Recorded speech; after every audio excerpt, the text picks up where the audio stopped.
आइए शुरू करते हैं सोमानों का मनन, मंथन और धारण।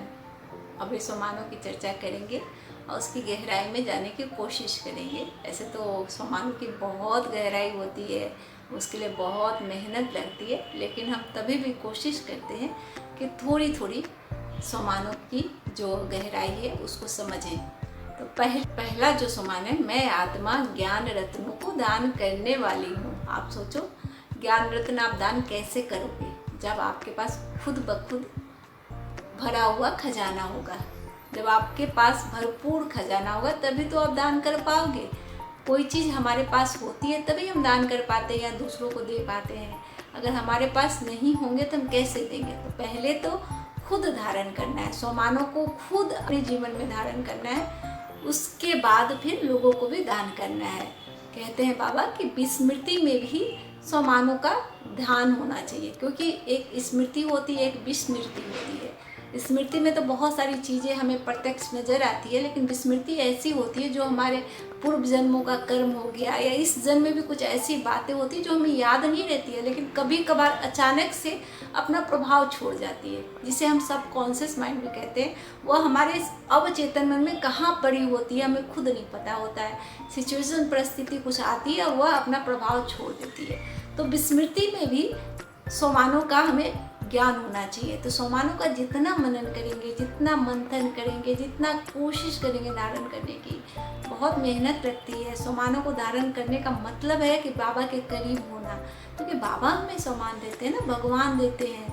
अगर भगवान जो सोमान देते हैं तो उसके लिए अगर हम धारण नहीं करते हैं और उसको अपनी दिनचर्या में नहीं शामिल करते हैं तो कोई मतलब नहीं है। ना बाबा के करीब जा पाएंगे, न जो सच्चा सुख बाबा देते हैं वह हम ले पाएंगे। तो आप पहले ज्ञान रत्नों को धारण करें और फिर दूसरों को भी दें, क्योंकि जो चीज़ हमें मिल जाती है हम दूसरों को दे सकते हैं। तो खुद अपने आप को खुश रखना है, शांत रखना है, हर सिचुएशन में स्टेबल रखना है, हर आत्माओं से प्रेम रखना है, सुभावना रखनी है, शुभकामनाएं रखनी है। जब ये अपने आप में पूरी तरह धारण हो जाएगा तब आप दूसरों को भी दान कर सकते हो, दूसरों को भी साकाश दे सकते हो, नॉलेज दे सकते हो, बुद्धि दे सकते हो। क्योंकि बाबा कहते हैं जितना बांटोगे उतना बढ़ेगा, लेकिन पहले अपने में ताकत होनी चाहिए। जब हम उस बाप से कनेक्शन कर लेते हैं, जब हमारे अंदर ताकत आ जाती है, अच्छे से ताकत आती है, तो हम दूसरों को भी पावरफुल बना सकते हैं, दूसरों को भी नॉलेजफुल बना सकते हैं, पीसफुल बना सकते हैं। माने जो भी हमारे पिता के खजाने हैं वो सब अगर हम धारण करेंगे तभी हम दूसरों को दे सकते हैं। दूसरा जो समान है, मैं आत्मा अशरीरी हूँ। माने अशरीरी होना बहुत ज़रूरी है। बाबा हमेशा कहते हैं देह भान को भूल जाओ, क्योंकि जितने भी कष्ट है, जितने भी दुख है, सब देह भान के कारण आते हैं। हम शरीर में जैसे ही आते हैं विकारों से वशीभूत हो जाते हैं, लोगों की बातों में आने लगते हैं, सिचुएशन परिस्थिति हमें तंग करने लगती है, क्योंकि हमें लगता है कि शरीर ही सच है। शरीर को सच मान के चलते हैं तो लोगों की बातें भी बुरी लगती है, कोई छोटी सिचुएशन भी आती है तो हमारा नकारात्मक दृष्टिकोण हो जाता है और हम बहुत ज़्यादा टेंशन में आ जाते हैं। लेकिन जैसे ही हम खुद को आत्मा समझते हैं, बाकी लोगों को भी आत्मा समझते हैं और शरीर ही समझते हैं। शरीर हमारा नहीं है, बस हम छोटी सी चमकती हुई बिंदी है जो मस्तक पर विराजमान है। और बाकी लोगों में भी जब हम आत्मा देखने लगते हैं और देखते हैं कि सब बाबा के बच्चे हैं, भगवान ने कहा है इन सब की सेवा करनी है, सबके प्रति अच्छा भाव रखना है, सबसे प्यार से बात करना है, बहुत मीठा बनना है, किशमिश बनना है। बाबा हमेशा कहते हैं किशमिश बन जाओ। अगर हम भगवान के बच्चे होकर अगर बाबा के गुणों को नहीं धारण करेंगे तो लोग क्या कहेंगे कि भगवान के बच्चे हैं, भगवान को फॉलो करते, लेकिन देखो इनकी बातें कैसी है, कैसी कड़वी बातें करते हैं, मन में कितना इनका मैल है। तो हमें खुद पवित्र होना है, पवित्र होकर तभी हम अशरीरीपन का अनुभव कर पाएंगे। तीसरा जो समान है, मैं आत्मा ज्ञान धन से भरपूर हूँ। ज्ञान धन से भरपूर होंगे तभी तो रत्नों को दान कर पाएंगे। तो ज्ञान धन से भरपूर होने के लिए क्या करना है, बाबा का ज़्यादा से ज़्यादा हमें याद रखना है। बाबा हर कर्म में बाबा, बस बाबा ही मेरा संसार है, शिव बाबा ही मेरा जीवन है, मेरा हर काम उन्हीं के बदौलत होता है। ये तन मन धन सब कुछ बाबा का, हमारा कुछ नहीं। जिस दिन इस सोमान में आ जाएंगे, जिस दिन यह बात धारण कर लेंगे कि सब कुछ बाबा का है, मेरा कुछ भी नहीं है, तो समझ लीजिए वह जीवन अलग जीवन होता है। इसके लिए बहुत सारा ज्ञान लेना पड़ता है। जैसे जैसे ज्ञान की गहराई में जाते हैं, जैसे जैसे ज्ञान को समझते जाते हैं, जैसे जैसे मेडिटेशन करते हैं, अमृत वेला करते हैं, बाप से स्नेह जुड़ता चला जाता है। ये पिता के साथ हमारा स्नेह होता है, सारे लोग अच्छे लगने लगते हैं, लगता है कि सब आत्माएं हैं, सबके प्रति प्यार हो जाता है। बाबा कहते हैं प्यार रखो लेकिन स्नेह में अंधे न बनो। स्नेह में अंधा बनना है तो सिर्फ बाप के स्नेह में अंधा बनना है, तो सबसे स्नेह हमारा रहता है, लेकिन हम अंधे नहीं बनते, मोह के वशीभूत नहीं होते। तो ज्ञान रत्नों को धारण करेंगे तब हमारे अंदर के विकार खत्म होंगे। जो मोह है, जो हमें इतना ज़्यादा अंदर से जो हमारे अंदर की गंदगी है वो साफ होगी। बाबा कहते हैं छीछी दुनिया है, इससे मन नहीं लगाना है, क्योंकि छीछी दुनिया से मन लगाएंगे तो हम अपवित्र हो जाएंगे। हमें अपवित्र नहीं रहना है, अपवित्रता हमें बाबा से दूर कर देगी। चौथा सोमान है मैं आत्मा तपस्वी हूँ। तपस्वी कैसे बनते हैं हम? तपस्वी का मतलब होता है कि तप करने वाला। पहले के लोग, जो पहले के तपस्वी मुनि होते थे, जंगल में चले जाते थे, तप करते थे और महीनों बरसों तप करते थे, सारा कुछ त्याग देते थे, घर गृहस्थी, खान पान। मैंने भी एक ऐसे तपस्वी को देखा जो बरसों से खड़े ही थे, वो खड़े खड़े खाना पीना सब कुछ। तो यह भगवान को पाने का एक तरीका था कि लोग समझते थे कि नहीं, तपस्वी बनकर भगवान को पा सकते हैं, क्योंकि सदियों से भगवान को पाने की परंपरा रही है। लोग को लगता था कि ये जीवन से अच्छा है भगवान को पाना, क्योंकि वही मुक्ति है। लेकिन बाबा हमें गृहस्थ आश्रम में रहते हुए मुक्ति का मार्ग दिखाते हैं। कहते हैं घर में रहो लेकिन तपस्वी बन के रहो, बाहर जाने की ज़रूरत नहीं है। बाहर क्यों जाना है? सब कर्म करो, हर काम करो, लेकिन हर कर्म में अपने बाप को शामिल कर लो। एक तो इससे हल्के रहेंगे, दूसरा मन प्रसन्न रहेगा, खुश रहेंगे, दूसरों के प्रति बुरी भावनाएं नहीं आएगी, और जो भी काम करेंगे बाप की सेवा समझकर करेंगे। ऐसा करेंगे तो हमें बहुत ज़्यादा बाप की शक्ति मिलेगी, बाप का स्नेह मिलेगा, बाप का प्यार मिलेगा। तो हमें तपस्वी बनकर ये सोच के काम करना है कि सबसे निर्मोही बन जाना है।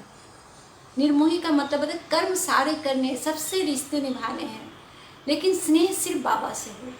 मतलब किसी से लगाव नहीं, न अन्न से, न धन से, न नौकरी पद प्रतिष्ठा मान सम्मान, किसी से लगाव नहीं। बस निमित्त भाव में हर कार्य को करना है कि बाबा ने हमें यह काम दिया है, हमें यह करना है। हम ट्रस्टी आत्माएं हैं जो बाबा की सेवा में हैं, बाबा का काम समझकर इस काम को कर रहे हैं। इस भाव में जैसे ही आएंगे तो बाबा का स्नेह हमें मिलने लगेगा और हम बहुत खुश और बहुत शांति महसूस करेंगे। यह जो लास्ट सोमान है बहुत इम्पोर्टेंट है। मैं आत्मा मन दुरुस्त और तन दुरुस्त हूँ। मतलब समझो कि सारा जीवन का सुख इसी सोमान में है। अगर मन दुरुस्त रहता है इंसान का तो जीवन का हर सुख है, और मन दुरुस्त रहा तो शरीर तंदुरुस्त होना एकदम जायज़ है। क्योंकि ज़्यादातर बीमारियां मन की बीमारियां होती है। मन में लोग हजार तरह की गंदी सोच रखते हैं, मतलब व्यर्थ की सोच रखते हैं, उसे वातावरण निगेटिव होता है। वातावरण निगेटिव होता है तो हमें वही निगेटिविटी मिलती है और हमारा शरीर भी बीमार होने लगता है। तो शरीर को स्वस्थ रखना है तो सबसे पहले अपने मन को तंदुरुस्त रखना सीखिए। मन की तंदुरुस्ती कैसे आएगी? जब हम ज़्यादा से ज़्यादा भगवान से प्यार करेंगे और ज़्यादा से ज़्यादा ज्ञान का मनन और मंथन करेंगे। क्योंकि कोई धन या कोई रिश्ता, कोई पद प्रतिष्ठा हमारे मन को तंदुरुस्त रखने की और शरीर को तंदुरुस्त रखने की गारंटी नहीं है। गारंटी भगवान लेते हैं। भगवान कहते हैं ज्ञान पढ़ते जाओ, क्योंकि मैं पढ़ाने आता हूँ, भगवान पढ़ाने आते हैं। छोटी मोटी बात थोड़ी है, ईश्वर पढ़ाने आते हैं, भगवान रोज पढ़ाने आते हैं। इन ज्ञानों को धारण करो, इन ज्ञान के एक एक बूंद को अमृत समझ के पी जाओ, क्योंकि ज्ञान अमृत से भी बढ़कर है। जो बाबा ज्ञान देते हैं, अगर ज्ञान को आपने धारण कर लिया तो जीवन इतना सुखमय हो जाता है, और ज्ञान से ही हमें परमात्मा का परिचय मिलता है। हमें लगता है कि नहीं, परमात्मा क्या है और परमात्मा किस तरह से हमारे जीवन में एक इम्पॉर्टेंट पार्ट निभाते हैं। वो हमारे पिता हैं। अभी तक तो हम भगवान समझते आए थे, खुद को भिखारी समझ के दिन भर उनसे मांगते रहते थे, लेकिन परमात्मा ने हमें बताया कि आप भिखारी नहीं हो, आप तो मेरे बच्चे हो, मेरे दिल तक नसीन हो, आप मेरे मस्तक के माने चांद हो। बाबा क्या नहीं कहते हैं, ऐसे ऐसे सोमान देते हैं जिसका कोई सीमा नहीं। तो इन सोमानों को हमें धारण करना है। एक एक सोमान करोड़ों के बराबर है, और इन सोमानों को धारण करते जाएंगे, वैसे वैसे बाप के करीब होते चले जाएंगे।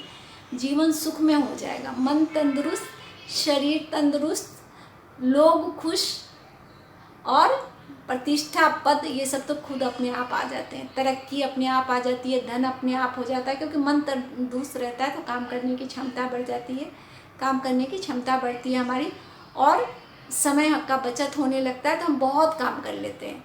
शरीर थकता नहीं है, मन थकता नहीं है, मज़े से काम करते रहो, बाप को याद करते रहो। मतलब इधर भी लड्डू, इधर भी लड्डू, काम भी बहुत जल्दी जल्दी होता है, एक जीवन भी सफल होता है, 21 जन्मों की कमाई भी हो जाती है। ऐसा मौका चूकना नहीं है, बाप को अपना बना के जीवन में आगे बढ़ते जाना है। यही सोच लेना है, मैं और मेरा बाबा, दूसरा ना कोई। अगर ऐसा सोच लिए तो जीवन ऐसा सुख मिलेगा, जीवन में ऐसा सुख जो सुख कभी नहीं मिला हो। अतीन्द्रिय सुख जिसे कहते हैं, कल बाबा ने कहा था ना सोमान में कि मैं अतीन्द्रिय सुख वाली आत्मा हूँ। तो अतीन्द्रिय सुख का मतलब है बाबा को अपने दिल से लगा लेना, बाबा को इतना प्यार करना, इतना प्यार करना कि जैसे बाबा के अलावा कुछ और दिखाई ना दे, बाकी सब कुछ बाबा देख लेते हैं। अगर हम बाबा से प्यार कर लिए तो जीवन का हर चैप्टर बाबा खुद ही सुलझा देते हैं, खुद ही अपनी जिम्मेवारी समझ के अपने बच्चे का हर काम कर देते हैं। तो फिर कल मिलते हैं नए सोमानों के साथ। ओम शांति।